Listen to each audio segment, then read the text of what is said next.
Muy buenas tardes.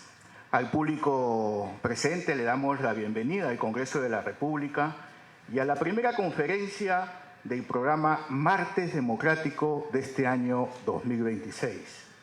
Un espacio de diálogo y reflexión impulsado por la Oficina de Participación Ciudadana del Congreso de la República, orientado a promover el análisis informado sobre temas de interés nacional.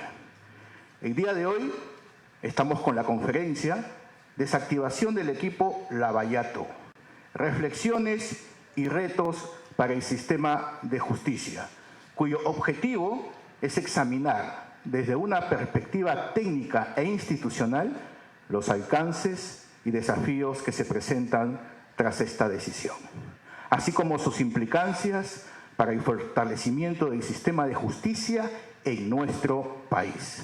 Agradecemos la presencia de estudiantes, ciudadanía en general, quienes nos acompañan de manera presencial y también a quienes nos siguen a través de la transmisión en vivo por nuestras plataformas digitales. Sin más preámbulo, damos inicio a esta conferencia, convencidos de que el debate informado y plural fortalece la democracia y las instituciones. En primer lugar, las palabras de bienvenida del doctor Wilfredo Ponce de León, jefe del área de atención ciudadana de la Oficina de Participación Ciudadana.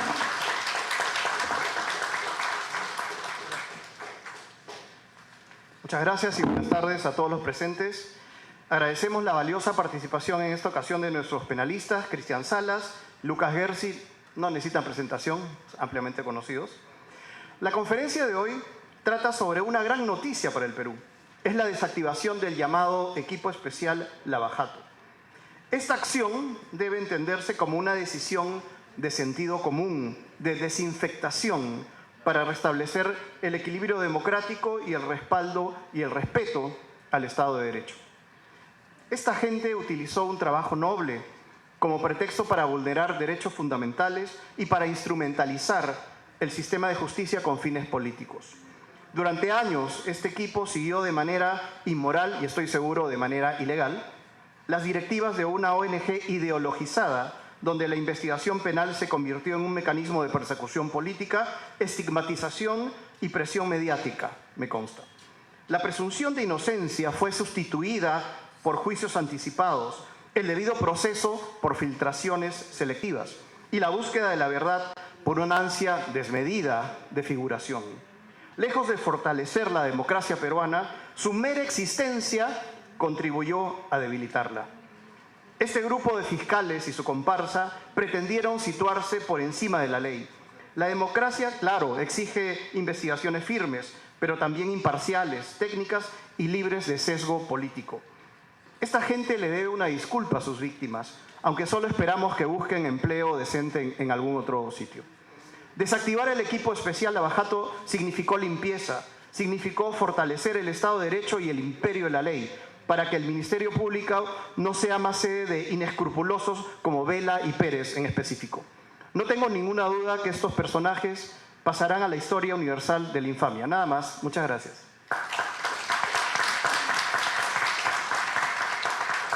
Antes de presentar a nuestro primer expositor, queríamos hacerle llegar las disculpas del doctor Julio Rodríguez, quien ha tenido un percance familiar y es por eso que nos ha hecho llegar las disculpas del caso que no podrá asistir, pero estamos seguros que nuestros expositores estarán a la altura de las expectativas de cada uno de ustedes.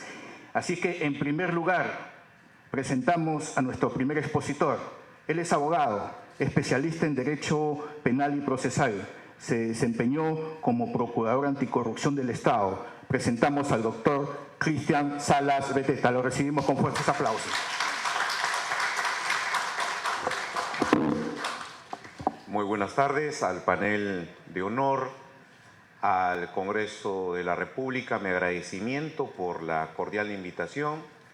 A ustedes, funcionarios, servidores públicos, abogados, estudiantes, ciudadanos, felicitarlos por su presencia, porque la idea de estos eventos es esto: generar participación ciudadana, vincular al ciudadano, al profesional, al hombre y mujer de a pie, a que puedan meterse, involucrarse con no solo la política que se maneja en nuestra sociedad, sino entender, comprender la función pública, que es sobre lo que ahora vamos a hablar. Y quiero comenzar con una buena noticia. Exactamente hace una hora, la Autoridad Nacional de Control del Ministerio Público ha suspendido por 6 meses al fiscal provincial José Domingo Pérez. ¿Eso es gratuito? ¿Eso es por gusto? ¿Eso es sin razón? No. ¿Cuál es el motivo de esta suspensión? Mal actuar funcional en un caso encomendado a él como parte de este equipo especial Lavallato. Ahí está. Ahí vamos notando el por qué se han desactivado estos equipos. Y ojo, no es solo el equipo Lavallato. El evento es para ver el caso Lavallato, pero en realidad se han desactivado todos los equipos especiales. El EFICOP, el encargado de ver el caso Pollos Blancos, el encargado de ver los homicidios o muertes en las protestas, todos los equipos han sido desactivados y vamos a hablar por qué. Centrándonos obviamente en el caso del equipo llamado Lavallato. La razón por la cual se suspende al fiscal Pérez Gómez es porque planteó una acusación sin cumplir con uno de los requisitos que el Código Procesal Penal establece. ¿Cuál es? La debida motivación. Ojo, esto no es una mera apreciación del órgano de control. El artículo 349 del Código Procesal Penal establece los requisitos que una acusación fiscal debe tener. Primer requisito, miren, no estamos hablando de requisito número 20, no. Primer requisito, la acusación escrita tiene que estar debidamente motivada. ¿Qué quiere decir eso? Que el hecho que yo como fiscal planteo ante un juez diciéndole, oye juez, quiero llevar a este grupo de personas, quiero llevarlos a un juzgamiento para luego lograr una condena, esa acusación, esa imputación, tiene que ser en base a una conducta que constituya delito. Primer dato básico, eso para los que son abogados y estudiantes de derecho se llama juicio básico de tipicidad. Yo no puedo llevar pues a procesamiento penal una conducta que no constituya delito. Y ese juicio de tipicidad tiene entre sus factores, por ejemplo, ver que el hecho que estoy planteando se subsuma, encaje, se adecúe al supuesto fáctico del tipo penal, del artículo del Código Penal. Si yo digo lavado de activos, ese es el delito, perfecto. El hecho que estoy planteando como lavado de activos tiene que reunir los requisitos de esa conducta de lavado de activos establecidas en la ley penal. El que transfiere, convierte, tiene, oculta, perfecto, bienes activos de origen ilícito con fines de evitar su descubrimiento, ya listo. Esos requisitos los tengo que plantear, vincular con el delito, con el hecho que estoy planteando. Eso básico, señores, en este caso, específicamente en el caso Cócteles, proceso penal seguido contra Keiko Fujimori y otros, no se hizo. Eso tan básico que un fiscal tiene que hacer, no se hizo. Porque el fiscal, ¿saben qué planteaba? Estos señores han cometido lavado de activos por recibir, receptación, dinero ilícito supuestamente proveniente de Odebrecht y de empresarios banqueros nacionales. Ahí está. Señores, no existe en el verbo rector del tipo penal de lavado de activos el verbo rector receptación. No existe. ¿Qué han hecho? Transferir, convertir, tener. ¿Qué cosa han hecho? ¿Y ustedes saben por qué el error en la acusación fiscal, en ese caso? Porque para tener lavado de activos, ¿saben qué se necesitaba? El origen, pues. O sea, que los directivos, los empresarios brasileños de Odebrecht dijeran, nosotros hemos dado dinero delictivo a estas personas. Lo hemos inyectado a ese partido político. ¿Y ahí qué se podría configurar? La transferencia, que sí es parte del delito de lavado de activos. Pero ¿sabe qué pasó acá? estos señores nunca aparecieron imputados. En ese famoso caso Cocteles, supuestamente el dinero ilícito, ¿de dónde era? De Odebrecht, ¿no es cierto? Y los señores de Odebrecht, ese dinero lo inyectaron al partido, ¿no es cierto? Ya, señores, eso que sería sí delito, transferencia, nunca se planteó. ¿Por qué? Porque la fiscalía, este fiscal, no quiso involucrar como imputados a los brasileros. Dígame si eso no es un acto claro de encubrimiento. Y ojo, uno podrá decir, ah, no, pero es que ellos fueron colaboradores eficaces. Señores, en el caso Cocteles, por el supuesto financiamiento de campaña, los brasileros, Odebrecht, Barata, nunca aceptaron responsabilidad alguna. No fueron aspirantes a colaboradores por ese caso. Nunca dijeron, sí, hemos dado dinero ilícito de la caja 2 y lo hemos dado para la campaña. No, y por eso no figuran como imputados por lavado de activos. Ahí están los famosos colaboradores brasileños. Y entonces, como no los metieron a ellos, el fiscal dice, ah, entonces no voy a ver para allá, voy a ver acá. Este partido, estos señores, ¿qué han hecho? Han receptado ya. Eso no forma parte del tipo penal. No, pero ha habido un financiamiento ilegal porque no declararon, porque ocultaron el verdadero origen, porque usaron aportantes simulados.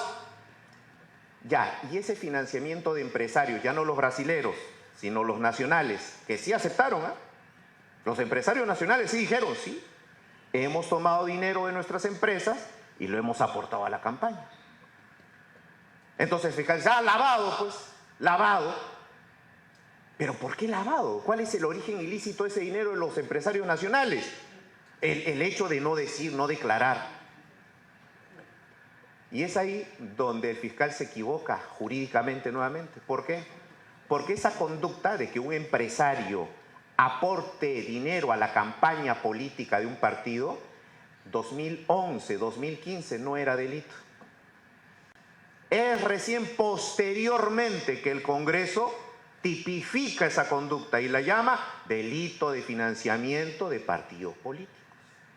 Es decir, al momento de los hechos, esa conducta que hoy el fiscal planteaba como lavado no era delito. Ahí está.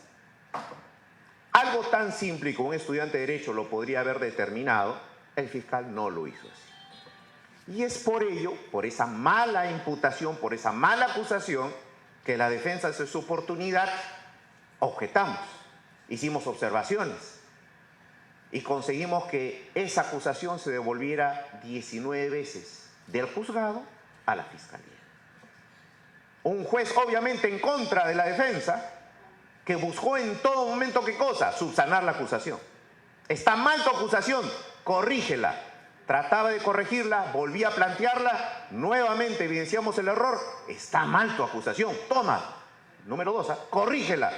La volvía a presentar la acusación, observamos el error, está mal. Tercera vez, corrígela. Señores, 19 veces. Una audiencia de control de acusación que demoró 2 años. Y digo planteado porque yo en ese proceso estuve. Yo he sido abogado en ese proceso, así que conozco el caso. Sé la razón por la cual hoy hay esta sanción. Y recuerdo que incluso los abogados pedíamos al juez, señor juez, el señor fiscal no está acatando el pedido de corrección que está haciendo el juzgado, porque el juzgado hacía un pedido de corrección, oiga, precísese esta imputación, no la hacía y le volvía a presentar igual. ¿Y saben lo que decía este fiscal? Está ahí en las audiencias que está en Justicia TV, todo se transmitió felizmente por Justicia TV. ¿Saben lo que decía este señor fiscal? Señor juez, esa es mi hipótesis, pues. Y si no están de acuerdo, que me quejen en control interno. Ahí está, pues. Esa es la historia. Y eso es lo que no se vende, eso es lo que no se difunde. Pero tenemos hoy, señores, un mal funcionario que está asumiendo recién las responsabilidades por una mala actuación. Y cito este ejemplo porque este caso Cocteles, ustedes saben en qué ha quedado, ¿no es cierto? El caso llega a juicio oral.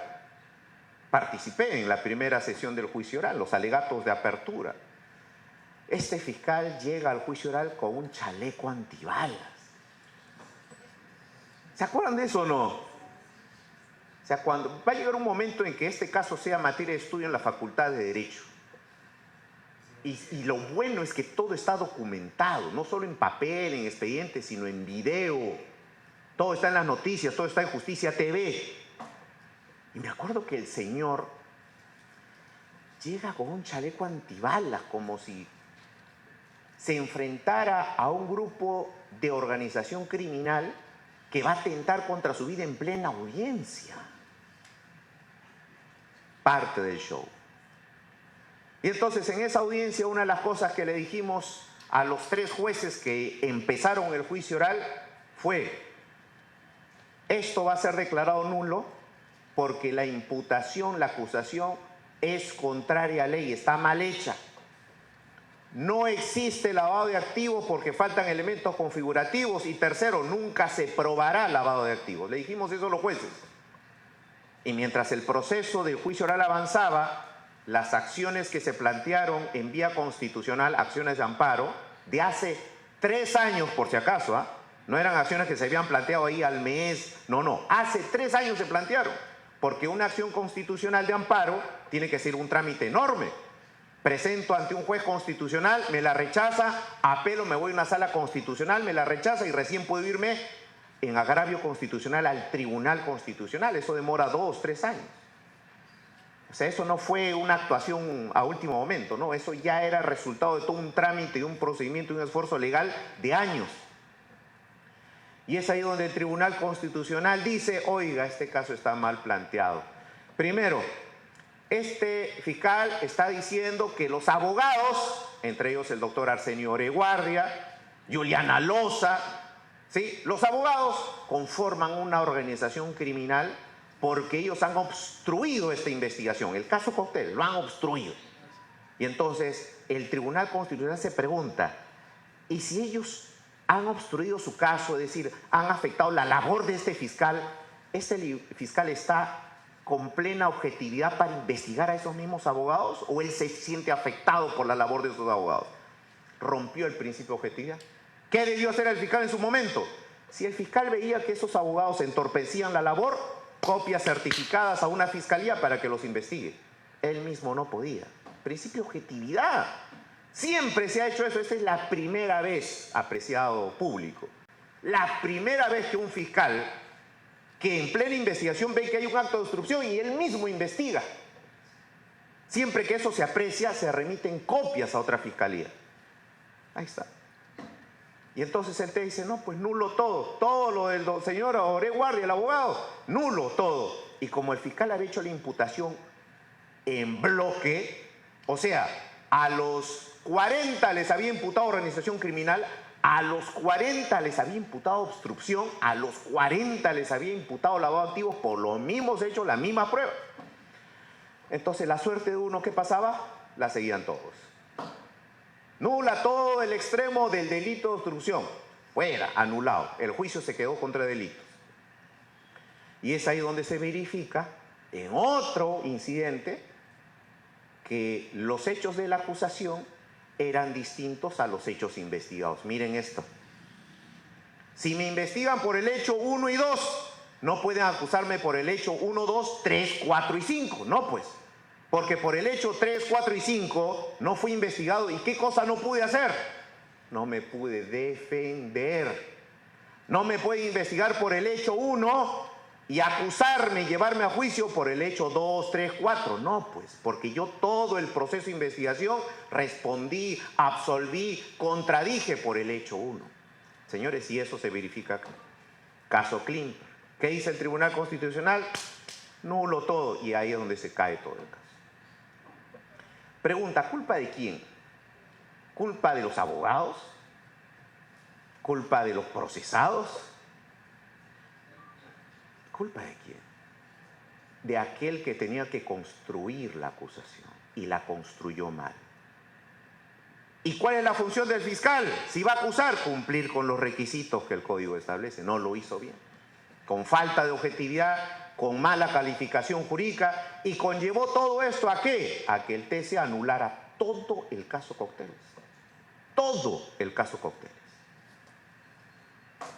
El caso data del año 2015. Miren todo el esfuerzo en recursos funcionales humanos, logística, materiales, viajes al extranjero, viáticos, horas hombre, tiempo en juzgado, audiencias. Queda en nada. Y ahora lo último que se va a ver ahora en estos días seguramente es la resolución de un juez que simplemente tiene que acatar lo que el Tribunal Constitucional ha dicho. Y simplemente eso va a hacer ¿qué cosa? La cruz sobre la tumba, nada más. El caso está muerto. Pregunto entonces, ¿este señor fiscal actuó funcionalmente de manera correcta? La respuesta es no. No estoy, ojo, tocando aspectos subjetivos, ¿eh? El aspecto subjetivo, ¿cuál podría ser? Es un fiscal politizado, ideologizado. Ya, no estoy tocando eso. Estoy hablando meramente de aspectos legales, jurídicos y técnicos. Ahí está, evidente la falta.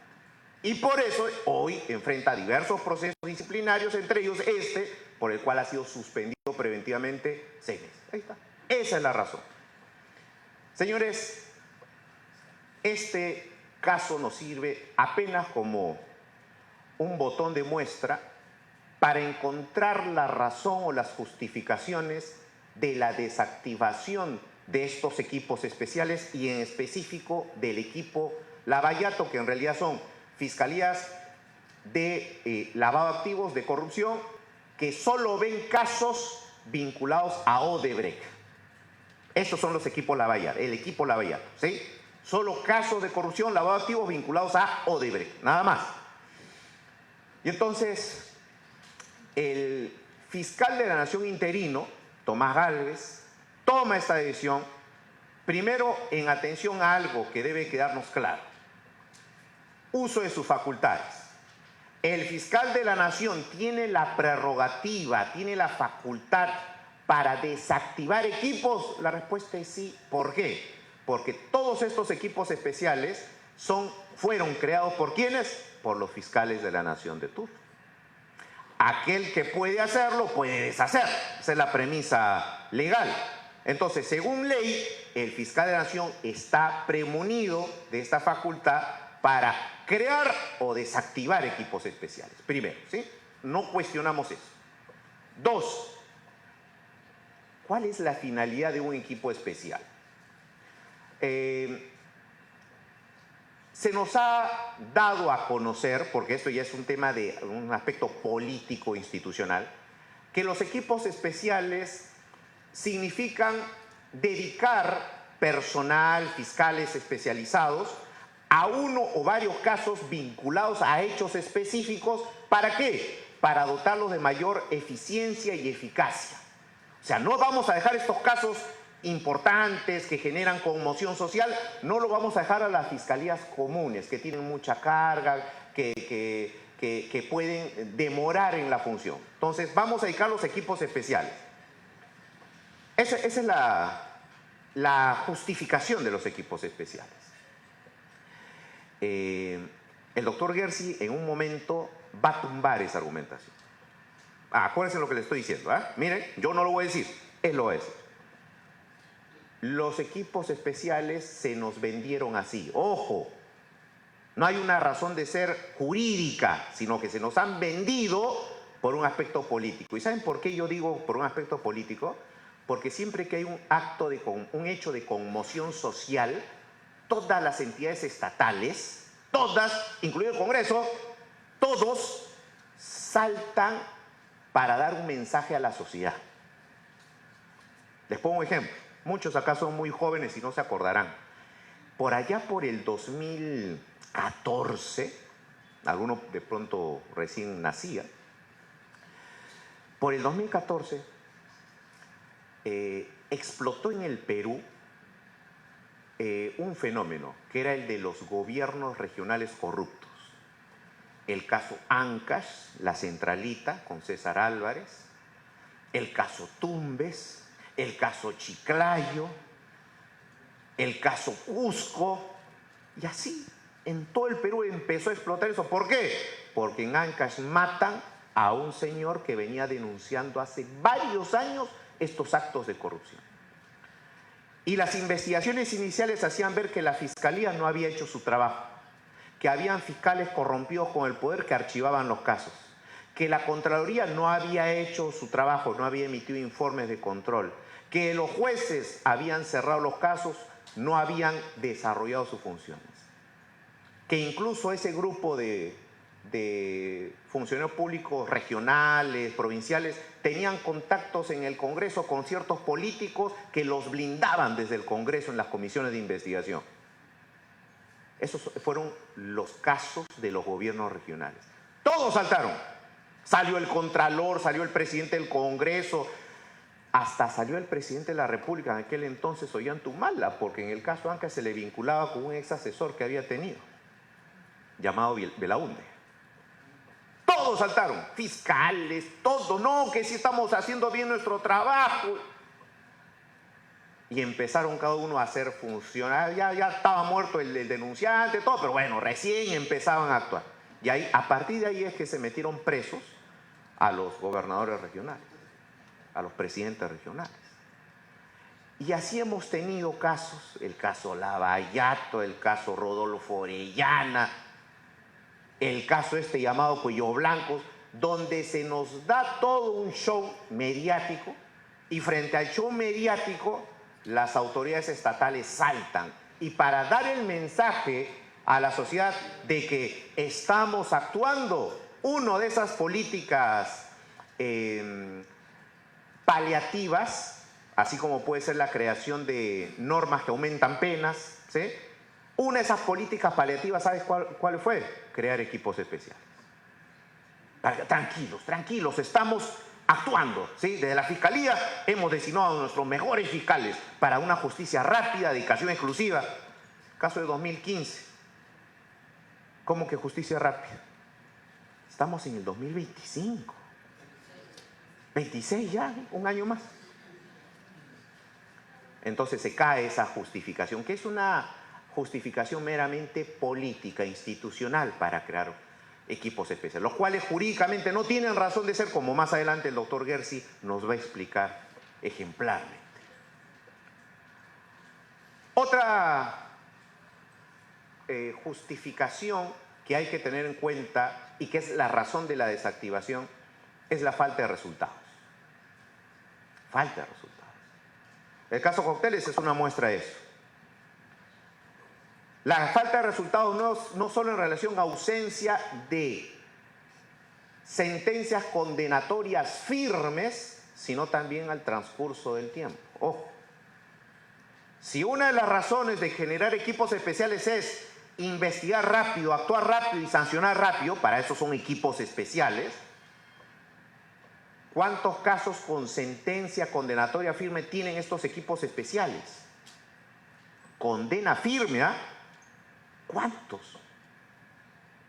¿El caso Toledo está con condena firme? No, condena de primera instancia. ¿El caso Humala, condena firme? No, condena de primera instancia. Recién hace último. ¿El caso Susana Villarán? En pleno juicio oral. ¿El caso Vizcarra? Primera instancia. Todavía no hay condena firme. Y ojo, es más, les adelanto, de pronto el caso Toledo y el caso Humala se caen. De pronto se caen, ¿saben por qué? Por un tema meramente jurídico también. No me van a decir a mí que yo soy adepto de Toledo y de Humala. No. Pero ¿saben por qué se puede caer esos dos casos? Porque la justicia peruana utilizó testimonios y documentales que ya en Brasil habían sido declarados nulos. Y por acuerdo de cooperación internacional, el Perú se comprometió a no utilizar material probatorio que la justicia brasilera declare nulo en el Perú. Si la condena está basada en esas pruebas anuladas y tenemos acuerdos vigentes de cooperación, ¿qué va a pasar con la apelación? Se la van a conceder, se va a anular.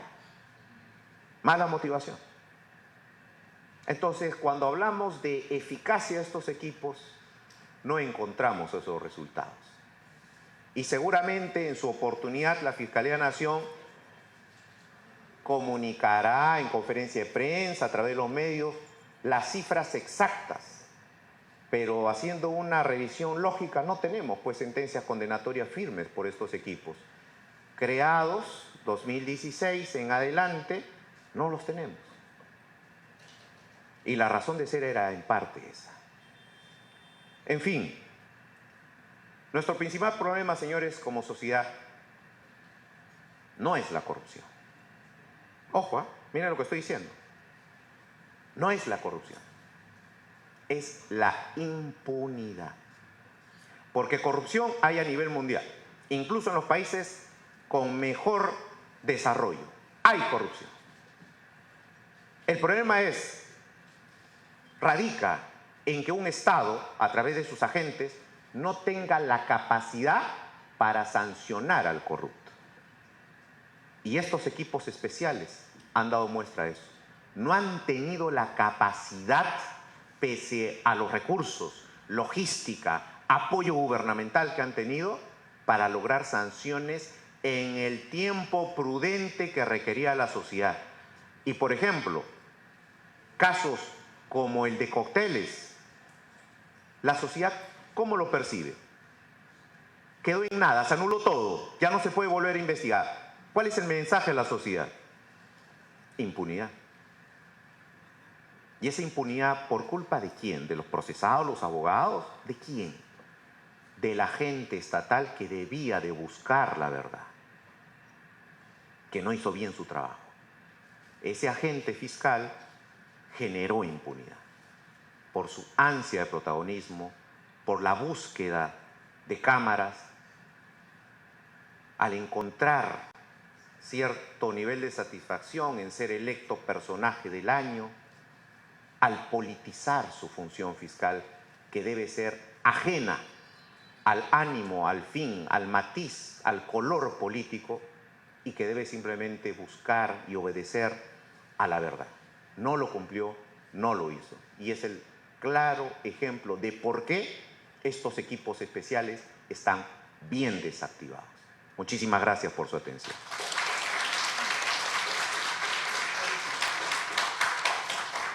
Agradecemos la participación, su destacada participación del doctor Cristian Salas Beteta. Nuestro siguiente expositor también es abogado litigante, docente universitario, magíster en Derecho por la Universidad de Chicago y también se desempeñó como asesor jurisdiccional del Tribunal Constitucional. Con ustedes, el doctor Lucas Gersi Murillo, lo recibimos con fuertes aplausos.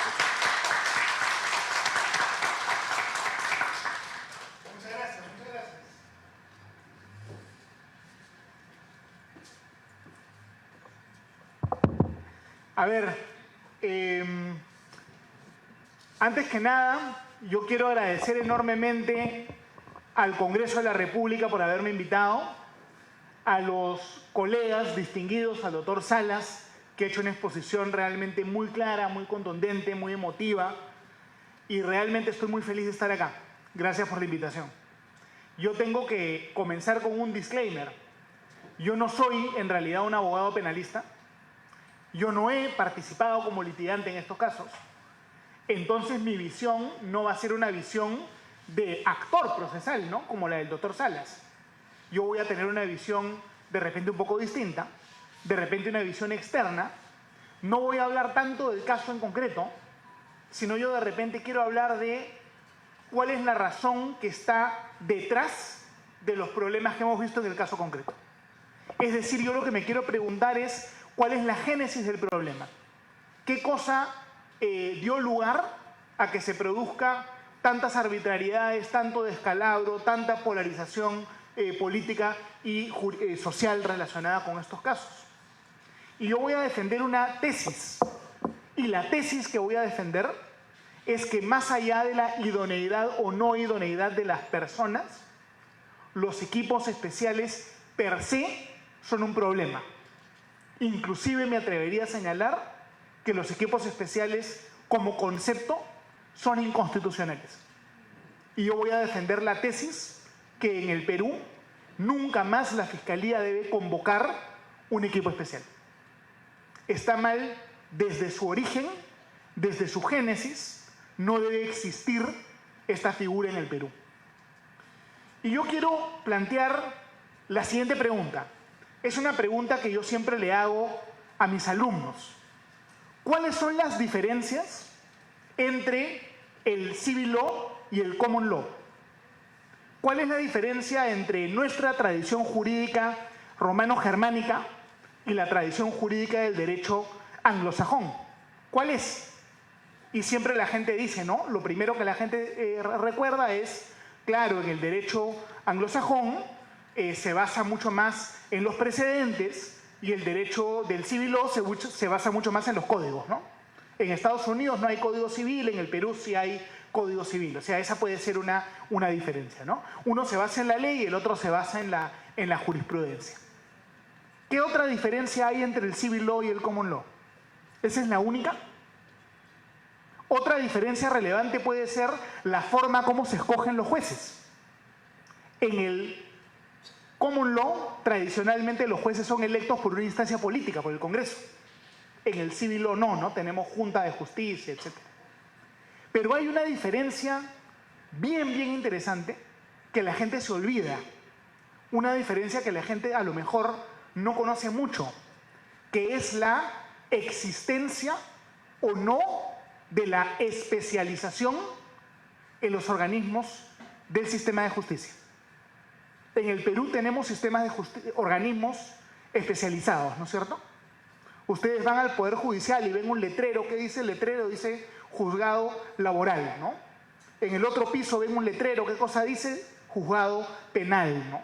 Otro letrero va a decir juzgado comercial, ¿no es cierto? Va a haber de repente un juzgado constitucional y luego va a haber un juzgado más especializado todavía, que es el juzgado constitucional tributario, ¿no es cierto? Y las fiscalías también van a ser especializadas.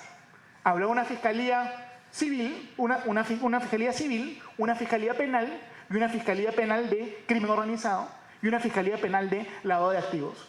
Y así nosotros tenemos la lógica de la especialización. ¿La especialización es positiva o es negativa? ¿La especialización es positiva siempre o hay casos donde la especialización no siempre va a ser positiva? La especialización tenemos que llevarla al extremo, el objetivo tiene que ser lo más especializado posible, o hay un punto donde nosotros decimos queremos ser especializados hasta aquí, pero más allá ya no quiero ser especializado. ¿Qué visión tenemos que tener sobre la especialización en el sistema de justicia? Y para promover el debate, yo les voy a comentar algo, ¿no? Interesante, que es que en el derecho anglosajón no existe especialización. En los Estados Unidos, en Inglaterra, no existe especialización. Ustedes nunca jamás van a encontrar en el sistema anglosajón un juez penal. Eso no existe. Juez civil van a encontrar, tampoco existe. Juez laboral, menos. En el sistema anglosajón existe un juez cuya competencia es únicamente una competencia territorial. No existe competencia funcional. La pregunta es ¿por qué? ¿Están locos? ¿Fumaron algo? ¿Tienen ideas raras? ¿O existe una lógica en estructurar el sistema de justicia de esa forma? ¿Por qué es que los americanos y los ingleses plantean un sistema de justicia donde no existe la especialización? Yo no estoy diciendo que la especialización es mala, pero tiene su ventaja y también tiene su desventaja. ¿Cuál es la ventaja de la especialización? Que la persona especializada es más eficiente, ¿no es cierto? Por eso es que tenemos médicos con diferentes especialidades, abogados con diferentes especialidades. Si quieres hacer todo, te demoras más. Si eres experto en todo, de repente en realidad no eres experto en nada. Esa es la ventaja de la especialización y es evidente la ventaja de la especialización. Pero ¿cuál es la desventaja de la especialización? Si ustedes fueran litigantes, imaginen que van a litigar ustedes contra una gran empresa, una empresa de telefonía, o de repente van a litigar ustedes contra la administración tributaria. ¿Ustedes preferirían litigar en una corte especializada o preferirían litigar en una corte no especializada? Por ejemplo, ¿no? Imaginemos que ustedes van a litigar contra la SUNAT. Y hay dos opciones, ¿no? Una opción es, yo litigo contra la SUNAT en un tribunal general. Y la otra opción es, litigo contra la SUNAT en un tribunal que solo ve derecho tributario. ¿En cuál voy a tener más justicia? ¿En cuál voy a tener más debido proceso? ¿En el tribunal más especializado o en el tribunal menos especializado? Pregunta interesante, ¿no? ¿Qué pondrían si fuera examen? O si tendrían que desarrollarlo por escrito. El tribunal más especializado es un tribunal que ve todo. ¿Cuántos casos ve este juez de la SUNAT? De repente, muy de vez en cuando. Pero el tribunal tributario, ¿cuántos casos ve que está la SUNAT? Absolutamente todos sus casos son con la SUNAT, ¿no es cierto? Entonces, ¿el juez tributario va a ser amigo del abogado de la SUNAT o no? ¿Va a ser un juez que va a conocer a este abogado? ¿Va a almorzar con este abogado? ¿Va a jugar pichanga los fines de semana con este abogado? De repente, ¿no? De repente no, pero existe ese riesgo. Es decir, cuando existe mucha especialización, se produce lo que la teoría económica denomina el riesgo de la captura. Porque hay un jugador que se le llama el jugador repetido. Y hay un jugador que es el jugador que no es repetido. No sé si me dejo entender. Cuando hay órganos que son demasiado especializados, por ejemplo, un tribunal que solamente ve casos contra empresas de telefonía, ¿no es cierto? Los abogados de las empresas de telefonía van a ir a este tribunal todos los días. Van a conocer muchísimo al juez. En cambio, los abogados de los usuarios van a ir una vez en 1.000.000. Una parte siempre va, otra parte va muy de vez en cuando, una parte tiene una ventaja, la otra parte tiene una desventaja. ¿Se dan cuenta? Ese es el lado oscuro de la especialización. Y esto está recontra, pero recontra estudiado por la teoría económica. De hecho, el economista de la Universidad de Chicago, que fue el que conceptualizó este problema que yo les estoy contando, ganó el Premio Nobel de Economía. Se llama George Stigler. Por decir esto, por escribir un artículo muy famoso donde dijo esto, el señor ganó el Premio Nobel, ¿no? Entonces, yo me pregunto, teniendo todo esto como contexto, ¿es una buena idea tener equipos especiales? ¿O deberíamos nosotros más bien tener fiscalías especializadas, pero no tan especializadas? Porque yo puedo tener diferentes niveles de especialización. Yo puedo tener una fiscalía penal normal. Yo puedo tener una fiscalía penal que ve casos de lavado de activos, ¿no? O de organización criminal. Y luego yo puedo tener ya la especialización llevada al extremo. Y voy a decir, voy a crear una fiscalía que solamente va a ver casos contra fulano. Y ahí se produce el riesgo de la captura. Ahí es mucho más probable que la fiscalía responda a un interés privado a favor del investigado de repente, o de repente en contra del investigado. Un poder político que te pone un juez con nombre propio o un fiscal con nombre propio, te lo puede poner para beneficiarte o de repente para lo contrario, para perjudicarte. Pero el sistema constitucional tiene que trabajar con la especialización siendo consciente de sus peligros. Debemos tener especialización, sí, pero no radicalizada hasta el extremo de los equipos especiales. ¿Se dan cuenta? Ese es el planteamiento que yo les quiero hacer. Y hay bastantes cosas más que nosotros podemos decir. ¿Qué dice el artículo 193.3 de la Constitución Política del Perú? Que todos ustedes conocen. Dice que no puede haber tribunales especiales o tribunales ex post facto. Antiguamente existía la costumbre que yo creaba un tribunal para un caso en concreto. La Constitución prohíbe eso porque eso va en contra del debido proceso. Si yo no puedo hacer un tribunal especial, ¿por qué puedo hacer yo una fiscalía especial? Las reglas del debido proceso que aplican al Poder Judicial no se extienden también a la actividad fiscal. El Tribunal Constitucional en múltiples sentencias ha señalado que el debido proceso es expansionista. El juez tiene que motivar, el fiscal también tiene que motivar. El juez tiene que actuar de manera objetiva y no puede ir contra el deber de imparcialidad. El fiscal también tiene que respetar el deber de imparcialidad. Si está prohibido un juzgado ad hoc, eso no implica que también tiene que estar prohibido una fiscalía ad hoc. Existe innegablemente el derecho al juez natural, ¿no es cierto?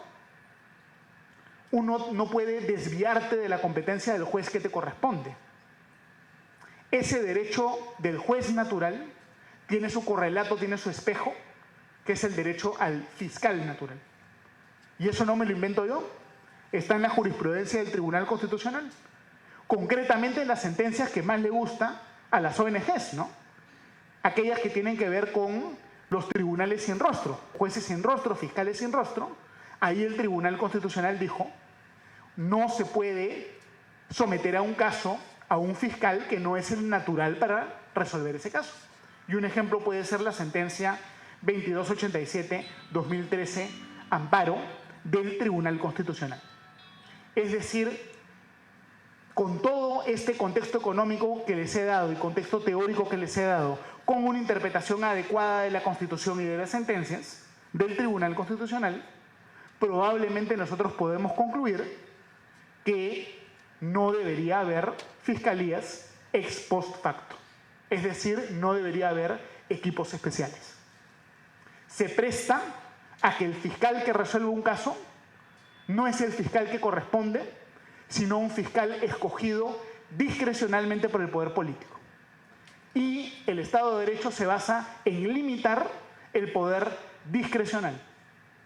¿Por qué creo yo un equipo especial para el caso Odebrecht y no para el caso Orellana, por ejemplo? ¿Por qué creo un equipo especial para las protestas, los fallecidos en las protestas del año 2023 y no para el caso de corrupción en gobiernos regionales? Creo equipo especial en un caso y no en otro que de repente es igual o más severo. Empieza a entrar la selectividad en el ejercicio del poder. Y eso es algo que es muy peligroso. Yo quiero ahora citar algunos casos a nivel internacional. Quiero citar un poco de derecho internacional. Quiero hablar primero de Estados Unidos, después de Europa. En Estados Unidos se crearon también los equipos especiales, al igual que en el Perú.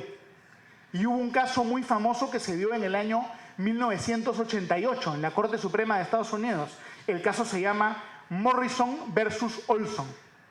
Muy, muy famoso. La Corte Suprema de Estados Unidos en ese caso debatió si los equipos especiales eran constitucionales o no. Y se concluyó que los equipos especiales sí eran constitucionales. Pero un juez de la Corte Suprema de Estados Unidos, el más famoso en realidad, se llamaba Antonín Scalia.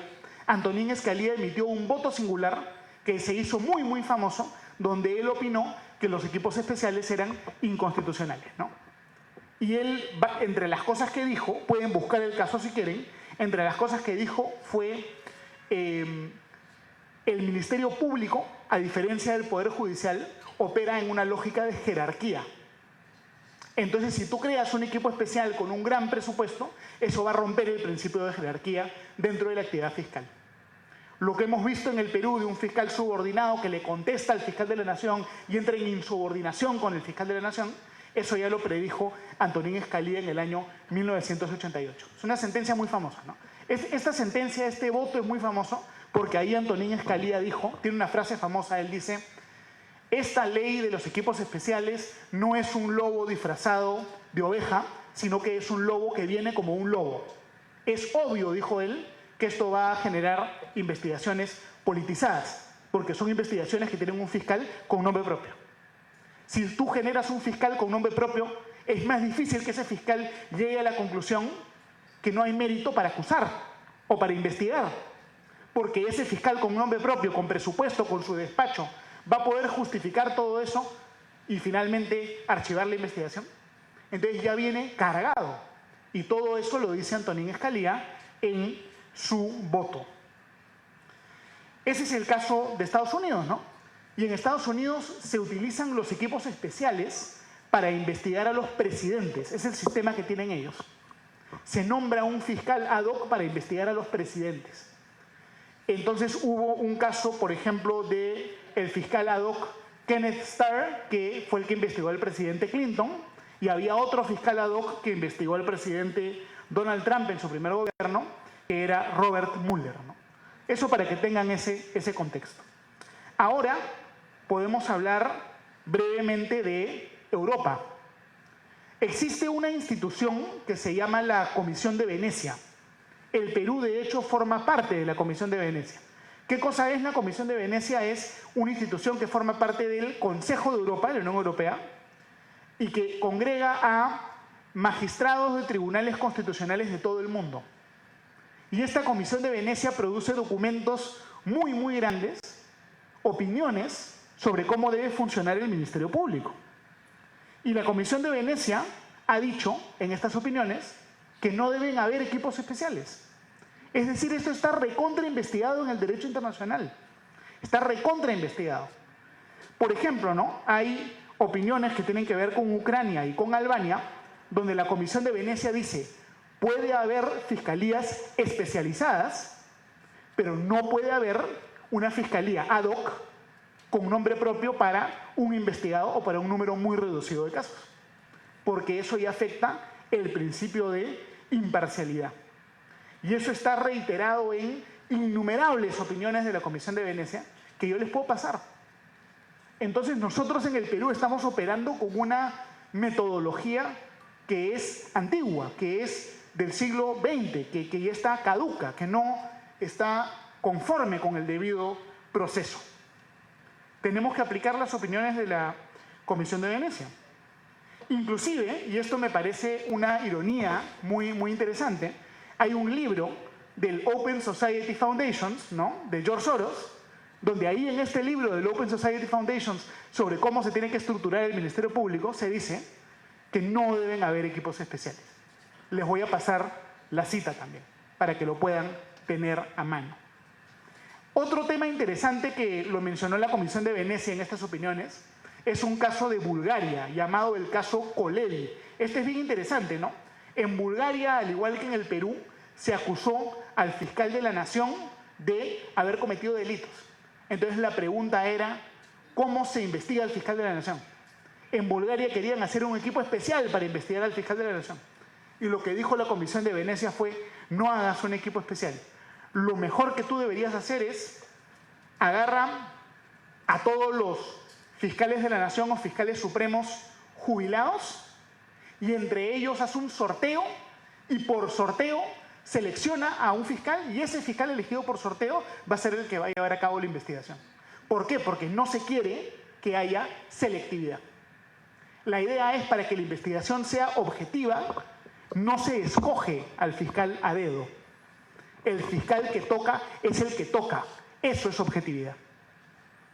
Para que no haya alguien que te mande, ¿no?, a sus leones, a sus tigres, a destruir a unos o a proteger a otros.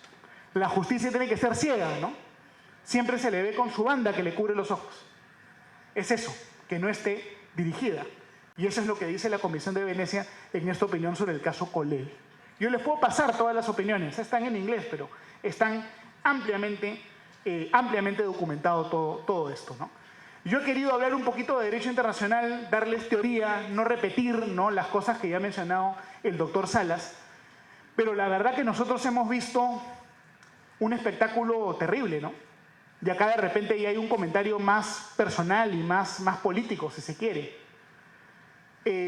Los últimos 10 años se utilizaron estos equipos especiales priorizando probablemente un efecto de corto plazo, ¿no? La búsqueda de la foto, ¿no? La búsqueda de la prisión preventiva y no la creación de una investigación objetiva que iba a terminar bien. Era predecible la suerte del caso Cocteles. Yo recuerdo que cuando el caso Cocteles empezó en el año 2015 o 2016, la mayor parte de estudiosos del derecho dijeron exactamente lo que iba a pasar. Era absolutamente predecible lo que ocurrió. Entonces, la intuición que yo creo que hay acá es que se sabía que era una investigación débil y se hizo igual para obtener un objetivo extraprocesal. Es decir, se instrumentalizó la justicia. Y como peruanos tenemos que reflexionar para que eso nunca jamás vuelva a pasar en nuestro país. Que nunca jamás se vuelva a instrumentalizar la justicia. Y además existe, ¿no?, en la Constitución también, el derecho fundamental a la indemnización por el error judicial, que se extiende a la indemnización por error fiscal, ¿no? Entonces las personas perjudicadas por prisiones preventivas injustas tienen todo el derecho de buscar la indemnización y de darle un contenido real a este derecho, ¿no? Y ojalá podamos crear un contenido de esto también, porque todo funcionario que causa un daño a terceros y sin que ese daño esté fundamentado en el derecho, tiene que ser responsable.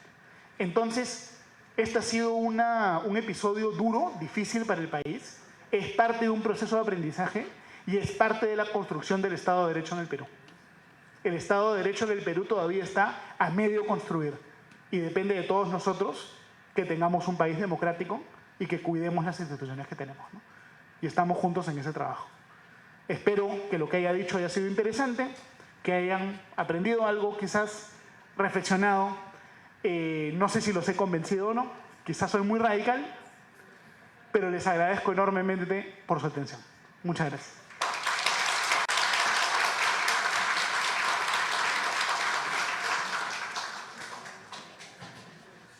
Muchísimas gracias al doctor Lucas Gersi por su importante participación. Bueno, y después de estas destacadas e importantes participaciones de nuestros expositores, queríamos también la participación del público, si desean algunas preguntas cortas y concisas y, por supuesto, con el respeto correspondiente, ¿no? Así que, por favor, levanten la mano los que quisieran hacer alguna pregunta, hacer un interrogante, con todo gusto. Con el señor Dea, por favor. Señora, buenas noches. Gracias por la exposición excelente que habla es un ciudadano que siempre viene a escuchar estas cátedras. Muy interesante. Un comentario. Entiendo que esta comisión especial no debe existir. Está por hecho, creo que todos estamos de acuerdo, o no sé, en parte. Sin embargo, a nosotros, a los ciudadanos, nos afecta bastante, ¿no? Porque nosotros pagamos nuestros impuestos, como dijo usted, hay una capacidad ahí de personal, logística, que se ha dejado a un lado y se ha perdido. Han pasado años y se ha perdido bastante. Sin embargo, este comentario va en el sentido de que ya está normado ya. Existe la ley y se va de repente a respetar o se va a presentar otra vez de acá más adelante. Así como ayer, o el 9 de enero,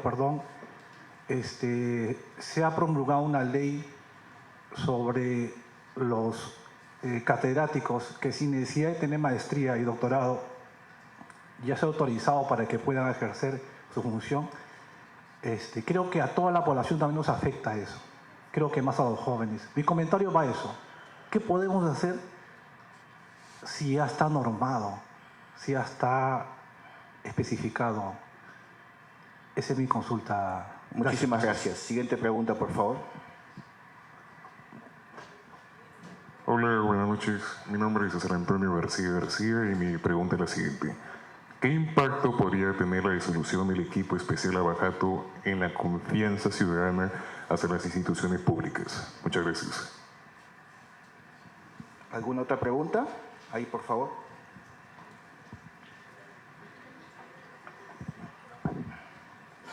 Buenas tardes.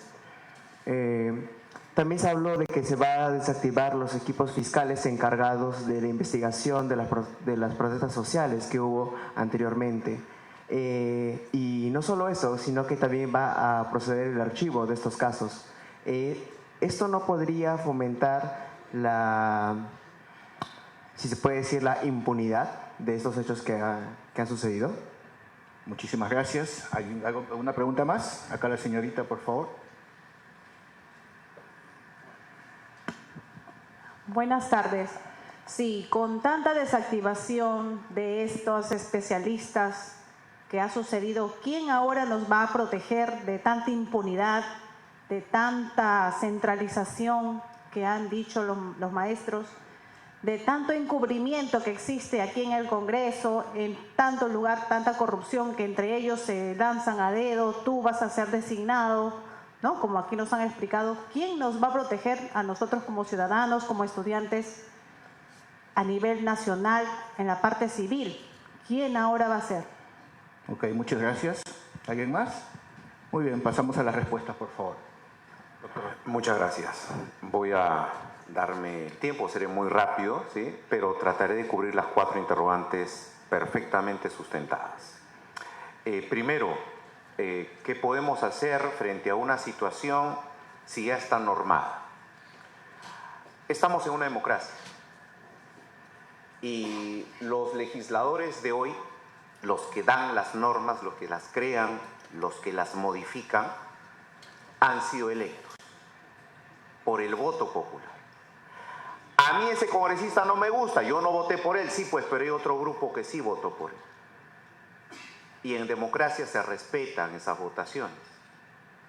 Y entonces las normas no nos pueden gustar, a mí muchas no me gustan. Soy abogado, imagínense. Pero por el hecho de que no me gusten, yo como abogado no puedo incumplirlas. Hay normas que no me gustan, que yo considero que son injustas, que son abusivas, que dan un halo de impunidad de pronto, ¿sí? Pero yo como ciudadano, aparte de mi legítimo reclamo social, público, mi libertad de expresión, aparte de eso, yo tengo en este instrumento un tremendo poder. ¿Saben por qué? Porque ahora, en este año, yo voy a decidir qué legislador se queda y qué legislador se va, qué legislador ingresa y qué legislador no vuelve. Esa es la democracia, ¿se dan cuenta? Entonces el próximo Congreso, si votamos bien, podrá de pronto mantener las normas correctas, modificar las que consideramos incorrectas. Ese es el juego democrático. Y eso es lo que se tiene que hacer, ser responsable democráticamente para ser inteligente y votar bien, que es algo por lo que yo los felicité apenas me subí aquí. Gracias por estar aquí, porque su participación aquí les permite escuchar, analizar, criticar y llegar a una conclusión acertada. Eso es lo que tendríamos que hacer desde un punto de vista social. Y un dato jurídico adicional. Cuando no estamos de acuerdo con una norma, así como los ciudadanos tenemos esa posibilidad de cuestionarla a través de cierta acción, los funcionarios también. Yo, si soy el fiscal de la nación y no estoy de acuerdo con la ley de prescripción, pues yo tengo la herramienta para irme en una acción de inconstitucionalidad ante el Tribunal Constitucional. Yo, fiscal de la nación, no estoy de acuerdo con la ley que le dio la dirección de la investigación preliminar a la policía, yo tengo que irme al Tribunal Constitucional. Pero yo como fiscal de la nación no puedo decir simplemente esta norma no la acato, fiscales todos, nadie la acate. Yo no puedo hacer eso, porque rompo el equilibrio democrático, ¿sí? Rompo la institucionalidad. Y eso lo hemos estado viviendo, ojo, lo hemos estado viviendo. Segunda pregunta, el impacto del equipo en el impacto de la desactivación de los equipos especiales en la población respecto a la confianza en sus instituciones públicas. Yo ahí cambiaría la pregunta. No es tanto la desactivación, es la propia existencia del equipo. Los resultados de estos equipos especiales, ¿qué tanto impactan en la población si no hay resultados? Los equipos especiales impactaron, ¿saben por qué? Porque hubo un escándalo y empezaron a lograr prisiones preventivas. Acuérdense, equipo Lavallato, equipo Cuellos Blancos, equipo EFICO. ¿Qué es lo que lograron apenas fueron creados? No fueron allanamientos con cámara de televisión, no fueron detenciones preliminares, prisiones preventivas, hoy libres, globos inflados. Entonces, no es la desactivación la que va a generar una desconfianza en la población, no, es qué resultados dieron realmente estos equipos, no los dieron. Y obviamente se debilita la confianza ciudadana en la administración. 3, se desactivan estos casos, se van a archivar, esto genera impunidad. A ver, la desactivación significa que el equipo especial deja de existir, sí, pero sus casos siguen vivos. Todas las investigaciones, los procesos, los juicios siguen vivos, solo que pasan a fiscalías especializadas. Y acá tengo, ya que se trataba del caso Lavallato, aquí tengo la resolución de Fiscalía de la Nación número 7-2026 que desactiva el equipo Lavallato y señala lo siguiente.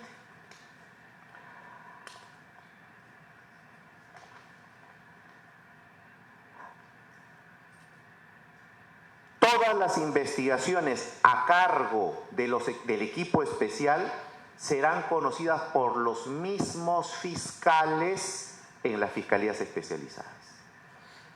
Esos fiscales que estaban en el equipo especial han pasado a sus fiscalías especializadas, anticorrupción, a lavado. Esos mismos fiscales que ya conocían de hace tiempo esos casos, van a seguir investigando esos casos. Ahí está. ¿Dónde está que se cayó el caso, que la impunidad? No, van a seguir con sus casos. La desactivación per se no significa archivo de casos, ¿ya? Esto es importante precisar. Y respecto a la última interrogante, ¿quién nos protegerá como ciudadanos de la corrupción que abunda, de la impunidad? Primero, como ciudadano, yo tengo que tener claro que el llamado a actuar es el Estado, ¿no es cierto? Si hay inseguridad ciudadana, policía, alcaldía, gobiernos regionales, al sistema de administración y justicia, todos coordinen, actúen bien y bajen, reduzcan la cifra de inseguridad ciudadana. Si hay corrupción, lo mismo, pero ojo, ojo. Si bien hay carga al Estado, a los funcionarios y servidores estatales, si bien hay esa carga, ojo, como ciudadano yo también tengo mi carga. Yo también tengo mi carga. Acuérdense de su instrumento, de su arma, acuérdense. Vota bien, pues. Vota bien. ¿Sí? Ya deja de lado a los Pedro Castillo, deja de lado a los Martín Vizcarra. Vota bien. No sigas en la misma. El tiempo te está dando te está mostrando, mira qué mal votaste, 20 años, todos presos. Te está mostrando. Vota bien, vota bien. Votemos bien. Pero hay algo más adicional y con esto termino.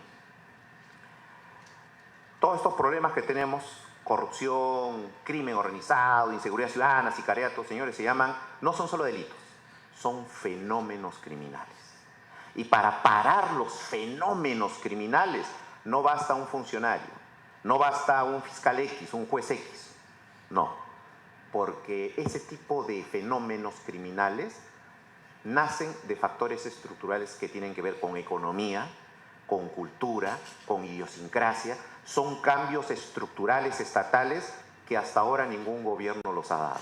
Y necesitamos un gobierno que evite que nos volvamos México, que evite que caigamos en manos del narcotráfico totalmente. Señores, porque vamos en camino a eso. Hace 10 años ya se decía eso. Y miren, hoy tenemos el sicariato y la extorsión como el pan de cada día. Eso era impensable hace 20 años. Espero con esto haber satisfecho las 4 preguntas. Le dejo la palabra al doctor Gersi para que también dé su opinión al respecto. Muchas gracias. A ver, lo que a mí más miedo me da y lo que me invita a una reflexión más profunda es que las principales consecuencias del caso Lavallato no hayan sido dentro de los expedientes, sino que hayan sido fuera de los expedientes. ¿Cuáles fueron las principales consecuencias? Quizá consecuencias en los procesos electorales, ¿no? Un candidato estaba participando y el proceso tuvo un impacto electoral. Otra cosa que ocurrió fue que se propició una reforma de las normas que regulaban el financiamiento de las campañas políticas en el Perú. Antiguamente, las empresas privadas podían financiar candidatos. Era legal. Hoy día eso es ilegal. Hoy en día un político no puede ser financiado por una empresa formal en el Perú. ¿Es una buena regla esa o es una mala regla? Un empresario legalmente no puede financiar. Si financia escondidas. Entonces los candidatos ahora muchas veces, ¿por quiénes van a ser financiados? Por las economías ilegales, ¿no? La minería informal, la trata de personas, el narcotráfico. Es decir, miren lo que ocurrió por el trabajo del equipo especial Lavajato, dio lugar a estos cambios, que fue parte del famoso referéndum que hizo Martín Vizcarra en el año 2018. ¿Están bien esos cambios o no? Otra sentencia de la Corte Suprema de Estados Unidos para su libro, ustedes que son personas estudiosas, un caso famoso se llama Citizens United versus Federal Election Commission, del año 2010. En ese caso, la Corte Suprema de Estados Unidos dijo, es un derecho constitucional para cualquier persona natural o persona jurídica financiar campañas políticas. ¿Por qué tiene que ser ilegal que una empresa agrícola, constructora, una empresa que se dedica a la pesca, ¿por qué tiene que ser ilegal que una empresa financie a un candidato? Que lo declare, pero que tenga el derecho a financiar. En el Perú hoy día, los empresarios formales no pueden financiar. Las campañas millonarias, ¿cómo se pagan? Si investigamos ahí, vamos a encontrar cosas que no nos van a gustar, ¿no? Y de repente nosotros, miren, aquí voy a decir cosas bien polémicas, de repente alguien se fastidia conmigo, ¿ya? Pero de repente nosotros hemos cambiado a Odebrecht por uno que es peor que Odebrecht. Porque Odebrecht era una empresa que operaba, hacía obras, ha aceptado que cometió actos de corrupción. Pero, ¿quién es el Odebrecht del 2026 en el Perú? ¿Será de repente la minería informal en el Perú? Si investigamos eso, de repente hemos pasado de Guatemala a Guatepeor, con menos transparencia de lo que había antes. O sea, ¿hemos resuelto el problema de fondo o hemos empeorado el problema de fondo? Ya, los invito a una reflexión. O sea, de repente en el Perú deberíamos restituir el derecho de que la gente financie las campañas, transparentemente. ¿No es cierto? De repente, ¿no? Va a ser un debate. Quería decir eso. A ver, contestando las preguntas, ¿no? Primera pregunta, ¿qué hago si ya todo está normado? El Congreso lo puede derogar. Puedes juntar con 5.000 firmas, puedes ir al TC a que el TC elimine una ley que no te gusta. Además, los ciudadanos pueden, con 75.000 firmas, pueden gatillar un referéndum. No te gusta una ley, juntas 75.000 firmas y llevas esa ley al referéndum. Se puede hacer, nadie lo hace porque la gente en el Perú es floja, pero el derecho ustedes lo tienen. O sea, te molesta la ley supuestamente pro crimen, juntas 75.000 firmas y te la bajas, ¿no? O sea, están esos derechos en la Constitución. No, no te cuesta 60.000, no te cuesta eso. La OMPE te cobra ni 100 soles, te cobra por eso, la OMPE, Claro, baratazo. Lo que te cuesta es convencer a la gente que te firme, que esa es otra cosa, ¿no? A ver, luego, se preguntó, ¿no? Se preguntó ya muy brevemente para ir cerrando, ¿cómo afecta esto a las instituciones? Terriblemente, pues ha sido un daño terrible a las instituciones, terrible. Recuerden ustedes los conflictos, ¿no? El fiscal de la Nación quería sacar a los fiscales del equipo especial y los fiscales prácticamente lo sacaron al fiscal de la Nación. Es como un ejército donde un capitán se tumba pues al general, ¿no? Y tenemos una institución en crisis donde los fiscales supremos se han acusado entre ellos que son una organización criminal. Terrible. La recomposición del Ministerio Público va a demorar y la debilidad del Ministerio Público tiene que ver con la ola de criminalidad que hay ahorita en el Perú. O sea, va a tomar tiempo sanar ese daño institucional, ¿no? Como dijo el doctor Salas, no es que el caso de las muertes en las protestas no se vaya a investigar, simplemente pasa de un equipo especial a una fiscalía especializada, competente, que es la que investiga y todo esto es parte del trabajo que tenemos que hacer para defender el Estado de Derecho en el Perú. Con eso creo que contesté las preguntas y nuevamente espero haber motivado una reflexión. Muchas gracias. Muchas gracias. Muchísimas gracias por la respuesta de nuestros importantes expositores. Y bueno, pasamos a la entrega de diplomas. Por favor, llamamos al doctor Wilfredo Ponce de León, ¿no?, para hacer entrega al presente diploma al doctor Cristian Salas Beteta, ex procurador anticorrupción, en reconocimiento a su valiosa participación como expositor en la conferencia Desactivación del equipo Lavallato, reflexiones y retos para el sistema de justicia.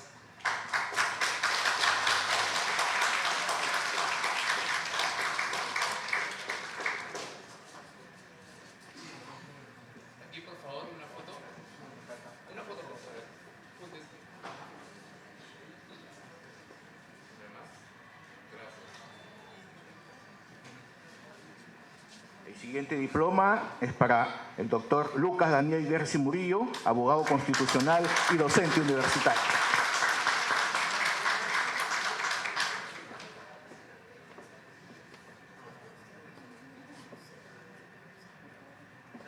Aquí, por favor.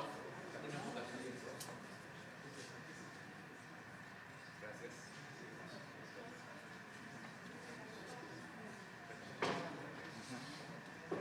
Antes de concluir esta conferencia, queríamos las palabras del doctor Wilfredo Ponce de León, palabras finales, por favor. No, ha sido extremadamente interesante, hemos aprendido muchas cosas. Yo agradezco infinitamente a los expositores y gracias a todos los presentes y virtuales que han estado acá con nosotros virtualmente y presencialmente. Muchísimas gracias, hasta la próxima. Así es, agradecemos al público presente y también al público que nos ha seguido de manera virtual en nuestras plataformas digitales. Así que, por favor, antes de concluir esta conferencia, pedimos, por favor, que se agrupen para la foto final con nuestros expositores, por favor. Muchísimas gracias por estar presente en esta conferencia. Sí.